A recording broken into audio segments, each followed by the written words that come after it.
nafasi hapo.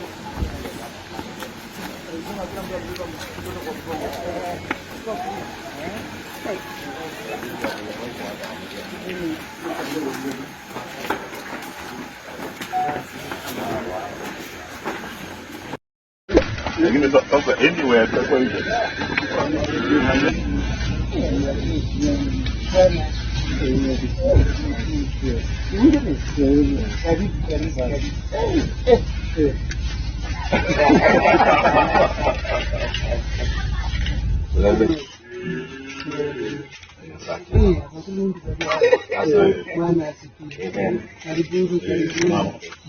Baba.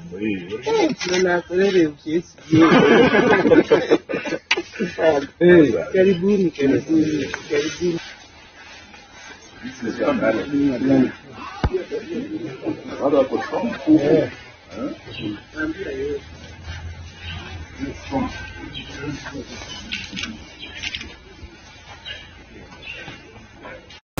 No. You miss the point.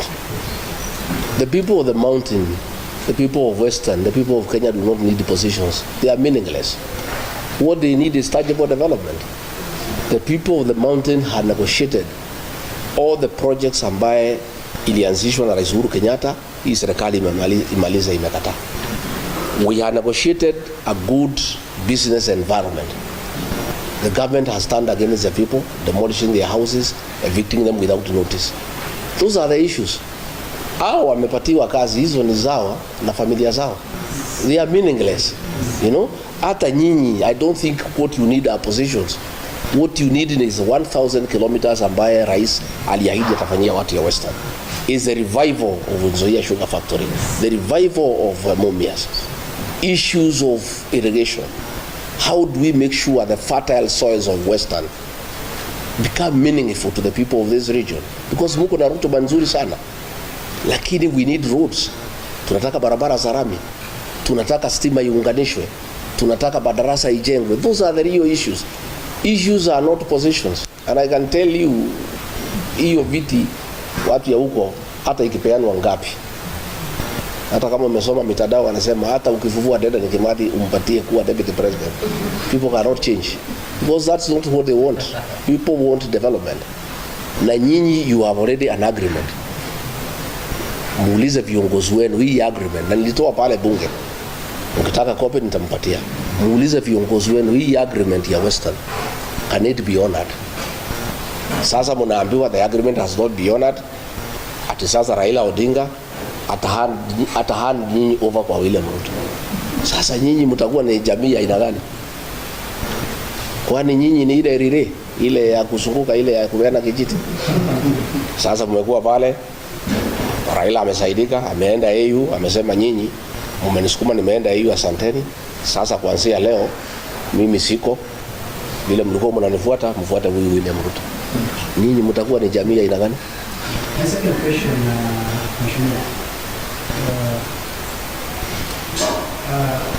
I've seen one of the party leaders.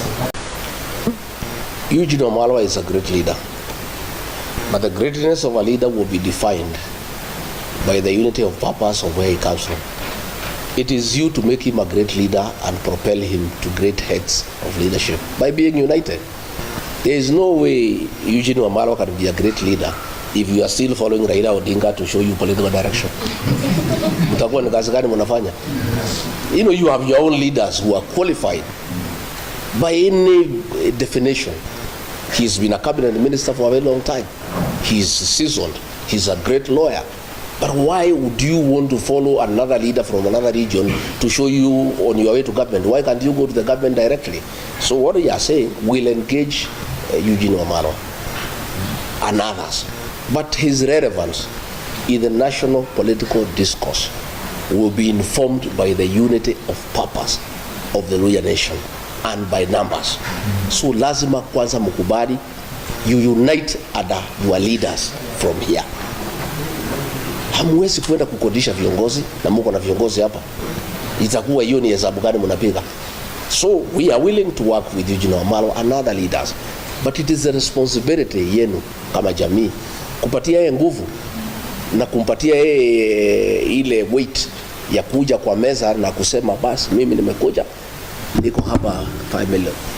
We want you to back me to be president. This is what I have brought on the table. And these people are united. But if you are not united behind that leader, how will he negotiate with other leaders from other regions? And that is myself the battle that I had with President William Ruto, because alitaka katakata watu yangu into smaller units, you know. Anaweka Mount Kenya East hapo, anaweka hapo kando, anachukua Murang'a anaweka hapo. Nikamwambia haiwezekani. Sisi tulikupatia kura when you are united. If you want our votes, we'll give you when you are united. Anataka akatakate ndio atukalie, atutawale, tukue watu wake. Hatuwezi kubali. So nyinyi na nyinyi, it's a time also to liberate yourself from the politics of Raila Odinga as a community. I'm not saying you cannot work with him, but why don't you first unite as a region? And if you have to negotiate with him, you negotiate from a position of strength as a community. But you cannot be under him. It is not possible. And that is what I refuse President William Ruto. He wanted to be the leader of the Mount Kenya region. I said, you are the president of Kenya, lakini kwa jamii, there are leaders there ambaye utafanya kazi na hawa, but huwezi kuja direct kwa hawa. Lazima ukue na hao wamejipanga vizuri. Ukitaka kuongea na hao, uongee na jamii ambaye imeungana. And he did not want that, because he knows when we are united, 8, 9, 10 million votes, we are very strong. And it is not possible to shortchange us. So you as a region, please be united and have your own identity as a region.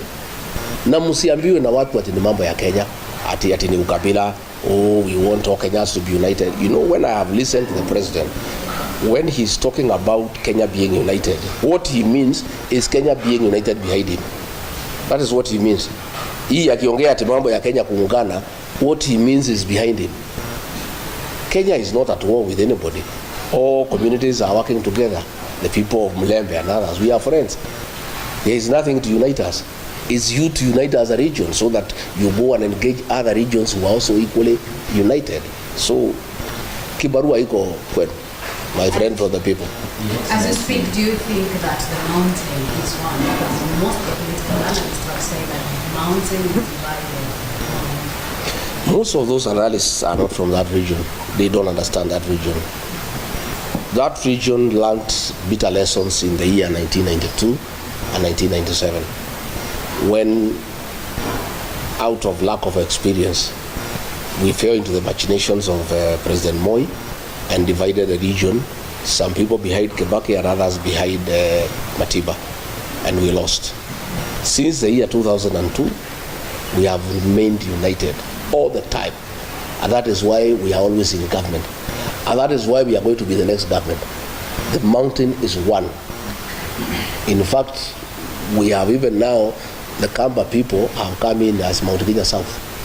The mountain is getting larger. Na ndio nataka hata nyinyi watu ya Mlima Elgon pia tuungane. You know, tukue watu moja, so that we can make progress. You know, so those are people who are wishing that the mountain is divided so that they can manipulate us politically. I can assure you they will be sorry, they will be ashamed. The mountain will vote in one basket. To a man, 99% they will vote in one basket. Hiyo ingine ati kugawanya, you can divide leaders. Those leaders ambaye wanatumika na rais kugawanya watu ya mlima, none of them can go home for Christmas. That tells you. Viongozi wako, they are divided, some are in Mombasa, some are in Eldoret, others in Nairobi. None of them can go to the mountain, because the mountain itself is solid. And it has said those are traitors to the community. They cannot go home because they are being used by the president to divide the community. And the community has refused. I want to ask the people of Western to have unity of purpose, to be one as Western region. The 4 counties, plus your diaspora in Nairobi and Mombasa, talk as one, put together 5 million votes, and agree to come out on the voting day. And I can assure you, if you do that, you will be in government for eternity. You will never be out of government.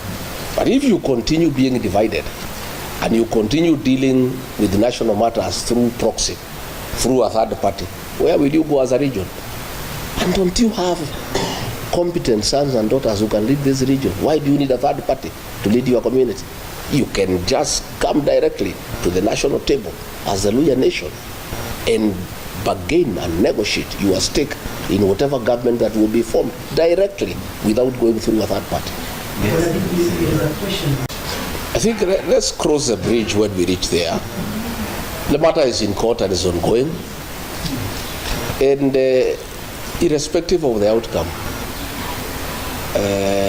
I'm a leader in this country. And I have my own following, which has not been affected by the impeachment. The people of Kenya never impeached me. It's just a few MPs who are given money, senators. That is it. But I still have a large following. I have people who depend on me for political leadership. And there are many Kenyans who can lead. I don't have to be in office. Okay?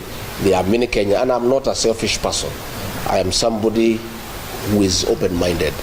What we want is the best for this country.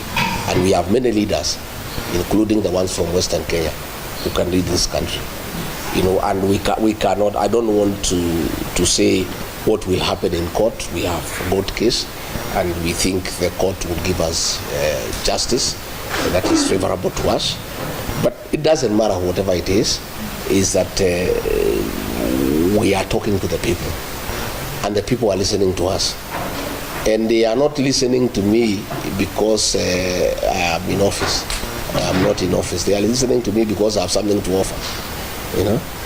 And if I was as useless as the ones we pictures wanted us to be, they will not be following me all over and disrupting my meetings. If you look at newspapers and the social media, all the government people, they just talk about me every day. Much more than they were even talking when I was in office. Which means I have something to offer, and I have some significant contribution to make to the politics of this country. So we'll continue engaging. You know, we have a desperate regime that has lost favor with the people of Kenya. Desperate people do desperate things. A police officer threw tear gas at us. The meeting went on, and the people were dealt with by Wananchi. You know, Wananchi are protecting our meetings. Our Wananchi will not allow that kind of nonsense anywhere. So the meeting still went on. Nothing stopped the meeting. These are just desperate people. They have nothing to offer the people of Kenya. There are so many questions, abductions they cannot answer, cost of living they cannot answer, poor economic management they cannot answer. They are left to desperate acts of trying to stop our meetings. In fact, those acts of trying to stop our meetings make the people more agitated by the government, and they become very rebellious. So to us, it's neither here nor there. It's just an act of desperation by a regime that has lost credibility, that has lost legitimacy, that has lost the goodwill of the people of Kenya. And when people are desperate, they are allowed to do desperate things. Excellency, there are those who say that the attacks are planned by the people so that we can keep seeing that. Do you want to believe that kind of thing? Do you want to believe anything this government is saying? They say there are no abductions.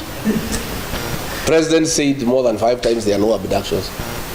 He seems to have changed his mind and said he is going to stop the abduction. So if he is going to stop the abductions, who was doing them? Do you believe anything these people say? These people will say anything.